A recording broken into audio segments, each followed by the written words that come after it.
दमदार 10 की इस वक्त की बड़ी खबर आपको बता देते हैं और ये बड़ी खबर अमृतसर से निकलकर सामने आ रही है, जहां सुखबीर सिंह बादल पर फायरिंग की गई है, उन पर हमला करने की कोशिश की गई है। लेकिन राहत की बात यह है कि इस हमले में सुखबीर सिंह बादल बाल बचे। जो उनके आसपास लोग खड़े हुए थे, उन्होंने तुरंत हमलावर को पकड़ा, उसकी बंदूक को झटका और उसे पुलिस के हवाले कर दिया गया है। लेकिन इस घटना के बाद सुरक्षा व्यवस्था को लेकर सवाल खड़े हो रहे हैं। कल भी सुखबीर सिंह बादल सेवा देने के लिए गोल्डन टेम्पल गए थे। जो सेवा का या सजा का पहला घंटा है, उसमें पहरेदार के तौर पर दक्षिण देवड़ी पर उनको खड़ा होना है, वहां पर पहरा देना है। उसके बाद कीर्तन कल उन्होंने सुना था, फिर झूठे बर्तन साफ किए थे और आज भी कुछ इसी तरीके से अपनी सजा को मुकम्मल करना था। लेकिन इस सजा के पहले घंटे में ही सुखबीर सिंह बादल पर हमला किया गया है। लेकिन बड़ी खबर यह है कि इस हमले में बाल राहत की बात यह है कि इस हमले में बाल बच गए सुखबीर सिंह बादल। वो तस्वीर हम आपको दिखा रहे हैं, उस जगह की तस्वीर हम आपको दिखा रहे हैं जहां पर ये बुलेट जाकर लगी है। अब देखिए,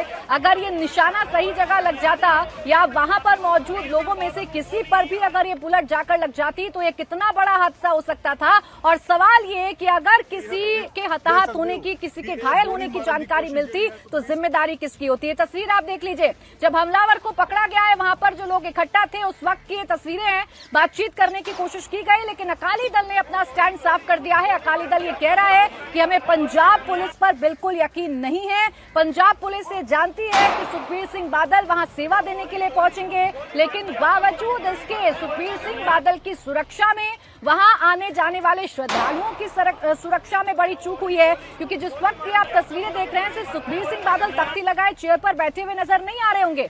बाकी पहरेदार भी हैं, बाकी सेवादार भी हैं और श्रद्धालु जो सुबह गोल्डन टेम्पल के लिए पहुंचते हैं, इसी रास्ते से गुजरकर अंदर गोल्डन टेम्पल तक जाते हैं, वो श्रद्धालु भी आपको इन तस्वीरों में नजर आ रहे होंगे। यानी बड़ी चूक है और इस बड़ी चूक के पीछे जिम्मेदार कौन है, ये तय करना होगा पंजाब पुलिस को।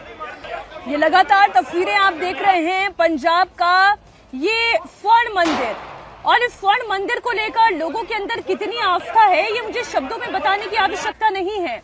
और इसी स्वर्ण मंदिर में बेअदबी के मामले में सुखबीर बादल को सजा सुनाई गई।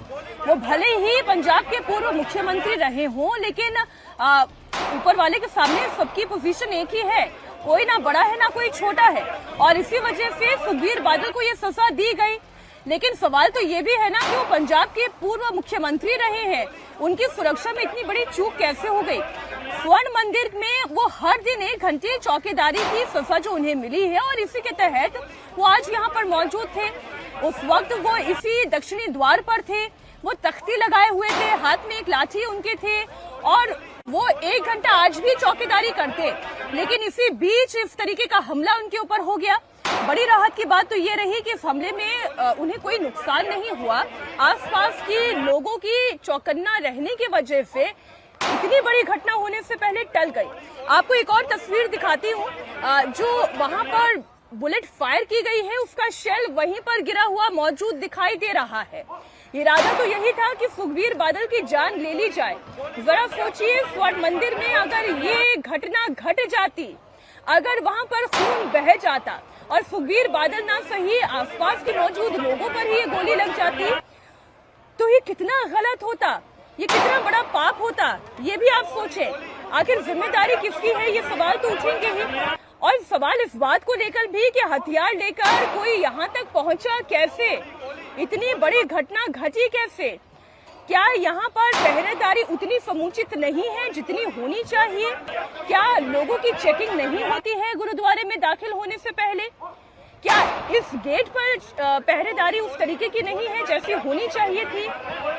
वरना आप देखिए, जितने भी बड़े बड़े धार्मिक केंद्र हैं, चाहे वो किसी भी धर्म के क्यों ना हो, वहाँ पर बाकायदा मेटल डिटेक्टर के जरिए चेकिंग की व्यवस्था होती है। इसी को लेकर थोड़ी हैरानी हो रही है कि स्वर्ण मंदिर जो इतने लोगों की आस्था का इतना बड़ा केंद्र है, जहाँ देश नहीं बल्कि विदेश से भी लोग दर्शन करने के लिए आते हैं, वहाँ पर ऐसी घटना कैसे घट गई। और दूसरी बात यह है कि पंजाब पुलिस के पास क्या कोई इंटेल इन्फॉर्मेशन नहीं थी? पंजाब के पूर्व सीएम अगर यहाँ पर अपनी सजा काटने के लिए भी बैठे हैं, तभी वो पंजाब के पूर्व मुख्यमंत्री रहे हैं। उनकी सुरक्षा की जिम्मेदारी किसकी बनती है? और पंजाब सरकार को भी इस बाबत जवाब देना चाहिए, उनकी भी जवाबदेही बनती है। क्या इस वक्त पंजाब में सुरक्षा व्यवस्था पूरी तरीके से ध्वस्त हो गई है? क्या ये सवाल नहीं उठेंगे? क्योंकि कानून व्यवस्था पर सवाल जिस तरीके से मीनाक्षी आप उठा रही हैं वो सवाल उठना तो लाजमी है, लेकिन फिलहाल ये तस्वीरें जो भी देखेगा उसके जहन में यही सवाल आएगा कि यहाँ पर भीड़ नजर आ रही है, सेवादार नजर आ रहे हैं, पहरेदार नजर आ रहे हैं, आम श्रद्धालु नजर आ रहे हैं, लेकिन क्यों नहीं पता चल रहा है कि पुलिस यहाँ पर कितनी। और इस बीच एक और बड़ी खबर आपको बताएं कि सुखबीर सिंह बादल पर हमला करने वाले हमलावर की पहचान हो गई है। हमलावर का नाम नारायण सिंह चौड़ा है। जो शख्स आपको लाल घेरे में नजर आ रहा है, जो बड़े ही आराम से काम श्रद्धालु के तौर पर अपनी पहचान छिपाए हुए आगे बढ़ रहा है सुखबीर सिंह बादल की तरफ और फायरिंग करने की कोशिश करता है। एक बार फिर से रुक कर लेंगे, पुनीत परिंजा मेरे सहयोगी हमारे साथ जुड़े हुए हैं। पुनीत, नाम की तो पहचान हो गई है, लेकिन मंशा क्या है नारायण सिंह चौड़ा की? क्या ये अकेला है या इसके साथ कोई और भी लोग हैं? इसका खुलासा कितनी देर में होगा और क्या कर रही है पंजाब पुलिस अभी इस हमले के बाद? देखिए, बहरहाल अभी इसका मकसद क्या था, क्या ये क्यों मकसद करने के लिए यहाँ पे हमला के लिए आया था, अभी ये तो साफ नहीं है। लेकिन पुलिस जो है इसको गिरफ्तार करके अपने साथ ले चुकी है, ले जा चुकी है। उससे पूछताछ जो है वो की जा रही है। और इसके साथ कौन लोग थे, क्या ये अकेला आया था या कोई और भी था, मोटो फ्रेंडी क्या था, क्या किस वजह से हमला किया गया, ये तमाम जो पूछताछ है वो उससे की जा रही है। और अब लगातार, क्योंकि एक तरफ इसमें एक और तस्वीर देखने वाली है यहाँ पर कि एक तरफ सुखबीर बादल बैठे हुए हैं, दूसरी तरफ वहीं पर ढींसा बैठे हुए हैं, क्योंकि दोनों जो है उनको सजा जो है वो बाहर पहरेदार की मिली थी। लिहाजा वो दोनों जो वीआईपी हैं, एक तरफ सुखबीर बादल है तो दूसरी तरफ जो है वो ढींसा, सुखदेव सिंह ढींसा जो है वो बैठे हुए हैं। और जब हमलावर किसको निशाना बनाने के लिए आया था, ये भी पूछताछ का एक पहलू रहेगा। और इसने सुबह के वक्त इतने भीड़ भाड़ वाले इलाके में कैसे एक शख्स बंदूक लेकर पहुंच जाता है, सीधा निशाना बनाने की कोशिश करता है, हालांकि मिसफायर हो जाता है। और सुखबीर बादल और दूसरी तरफ सुखदेव सिंह ढींसा बैठे हैं।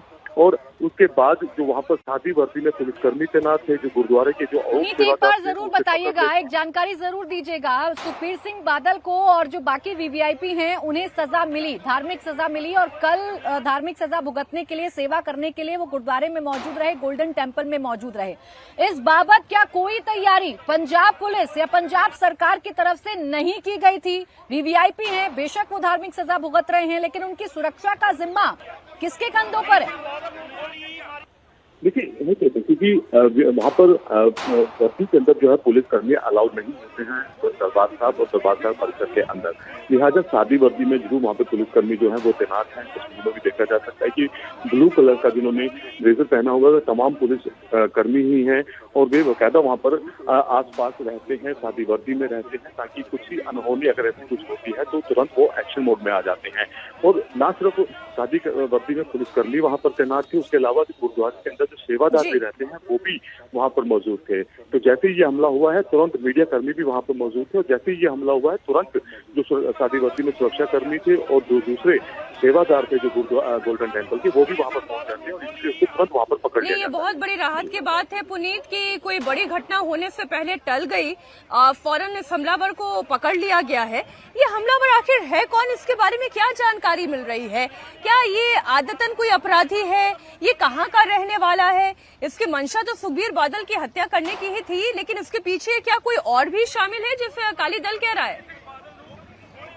देखिए, जाहिर तौर पर क्योंकि राजनीति में आरोप तो यहाँ पर अकाली दल की तरफ से लगाए जा रहे हैं, और लेकिन उसमें आरोपों में सच्चाई कितनी है, क्योंकि उनका जो आरोप है वो कहीं ना कहीं पंजाब के पूर्व गृह मंत्री का भी वो नाम ले रहे हैं, सुखजिंदर रंधावा का भी नाम ले रहे हैं, लेकिन उसमें सच्चाई कितनी है ये देखने वाली बात है। लेकिन जाहिर तौर पर क्योंकि ये डेरा बाबा नानक का रहने वाला ये शख्स है, तो बताया जा रहा है कि ये बुजुर्ग शख्स है जो ये किसी मार्केट कमेटी के भी अहम ओहदे पर वहाँ पर तैनात है, जो कि राजनीतिक ओहदे होते हैं उस पर ये तैनात रहा है कांग्रेस के कार्यकाल के समय में। लेकिन अब मंशा क्या थी, क्या ये धार्मिक भावना आहत होने की थी, क्या वजह थी, क्यों मारना चाहता था, ये बहर अब जांच का विषय है और पुलिस उसी की पूछताछ कर रही है। जब तक पुलिस जो है पूछताछ के बाद बकायदा प्रेस कॉन्फ्रेंस भी करेगी और पूरी इसकी जानकारी देगी कि आखिर क्या वजह थी। कि थोड़ा बुजुर्ग व्यक्ति है, क्या उम्र अंदाजन आप समझ पा रहे हैं इस हमलावर की? जी बिल्कुल, ये जिसकी उम्र अगर हम बात करें तो 60 से ऊपर इसकी उम्र है, 60 से 65 साल के बीच में ये व्यक्ति है, क्योंकि डेरा बाबा नानक का रहने वाला है जिसने ये हमला किया है। तो जाहिर तौर पर पुलिस इससे पूछताछ इस समय कर रही है, उससे गिरफ्तार करके पास की ही चौकी है गोल्डन टेम्पल के, वहाँ पर फिलहाल इसको लेके जाया गया है। उसके बाद इसे कमिश्नर गेट जो पुलिस थाना है वहाँ पर लेकर जाया जाएगा, वहाँ से पूछताछ की जाएगी। जी मतलब शुरुआत में हम पुनीत ये कह सकते हैं कि इसमें प्रथम दृष्टया राजनीतिक साजिश कोई कम और धार्मिक भावना आहत होने जैसी घटना ज्यादा नजर आती है, क्योंकि अगर आप बता रहे हैं जैसा कि उम्र 60 से 65 साल के बीच है और उसने ऐसी घटना को अंजाम दिया है, तो ये हो सकता है कि जो ये बेअदबी का पूरा मामला रहा है, इस वजह से इस हमलावर ने ये फैसला लिया कि इस घटना को अंजाम दिया जाए। बिल्कुल बिल्कुल बिल्कुल, इसके पीछे वजह जो है वो धार्मिक भावना के आहत होने की नजर आ रही है, राजनीति कम नजर आ रही है, क्योंकि कोई भी राजनीति जितनी बड़ी विरोधा हो, लेकिन विरोधाभास हो राजनीति के अंदर, लेकिन इस तरह की हरकत जो है कोई भी पार्टी नहीं करेगी।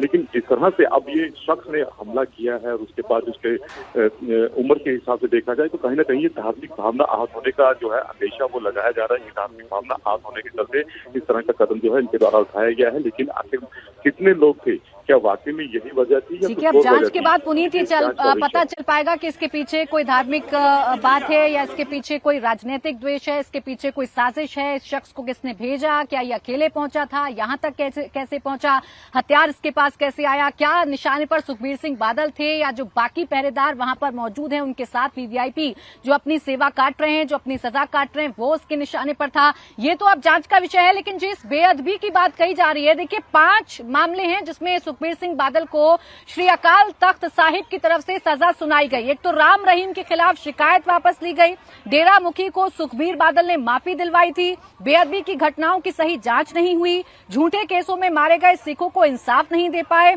संगत के पैसे से विज्ञापन भी दिया सुखबीर सिंह बादल ने। ये गलतियां सुखबीर सिंह बादल की तरफ से मानी भी गई, बकौल उन्हें सजा सुनाई गई। सजा इसी बात की है कि आपको गुरुद्वारे में जाकर सेवा देनी होगी, सेवा करनी होगी, जिसके तहत अपना पहला घंटा वो पहरेदार के तौर पर काट रहे थे, पहरेदार के तौर पर अपनी सेवा निभा रहे थे, अपनी सजा भुगत रहे थे। लेकिन इसी दौरान आनन फानन में शख्स वहां पर पहुंचता है, हमला करने की कोशिश करता है। लेकिन सबसे बड़ी बात यह है या राहत की बात यह है कि सुखबीर सिंह बादल इस हमले में बाल बाल बच जाते हैं, या यूं कहूं कि वहां पर जितने भी लोग मौजूद हैं वो बाल बाल इस हमले में बच जाते हैं। वक्त रहते इस हमलावर को रोक लिया जाता है और उसे पकड़ लिया जाता है, पुलिस के हवाले कर दिया जाता है। पूरी तस्वीर आप इस वक्त हमारे टेलीविजन स्क्रीन पर देख रहे हैं कि घटनाक्रम आप समझ रहे हैं। ये शख्स कैसे दक्षिण द्वार के पास आता है और दक्षिण द्वार के पास आकर बिल्कुल नजदीक से सुखबीर सिंह बादल जहां बैठे हुए हैं, चूंकि उनके पैर में फ्रैक्चर है, बैठकर अपनी ड्यूटी कर रहे हैं, उनके आसपास लोग खड़े हुए हैं, सुखबीर सिंह बादल की तरफ ये बंदूक तानी जाती है, लेकिन वहां मौजूद लोगों की मुस्तैदी या एक्टिवनेस की वजह से, स्मार्टनेस की वजह से इसे पकड़ लिया जाता है। लेकिन फिर भी गोली उसने चला दी। हाँ, तो नजर क्या बनती है? बंदा मर जाता तो फिर आपकी नजर रहती है। ये ऐसे एसीपी को भी सस्पेंड करना चाहिए immediately. They should take action on that ACP also कि ये कैसे हो गया, जिम्मेदारी किसकी थी। ये तो इंतजार कर रही है सरकार की कोई ना कोई किसी को मार दे, तब काम हम कह देंगे कि ये चूक हो गई है। ऐसा ही है, बहुत सारे लोगों के पास सिक्योरिटी गार्ड्स हैं, उनको मार के चले जाते हैं लोग। तो ये कोई किसी के मन में सुखबीर बादल के लिए नफरत हो सकती है, सिखों में जिस प्रकार की घटनाक्रम हुआ है, क्योंकि लोग बगराड़ी में काफी देर से बैठे हुए थे। लेकिन नफरत का मतलब ये नहीं है कि आप दूसरे व्यक्ति को गोली मार दो।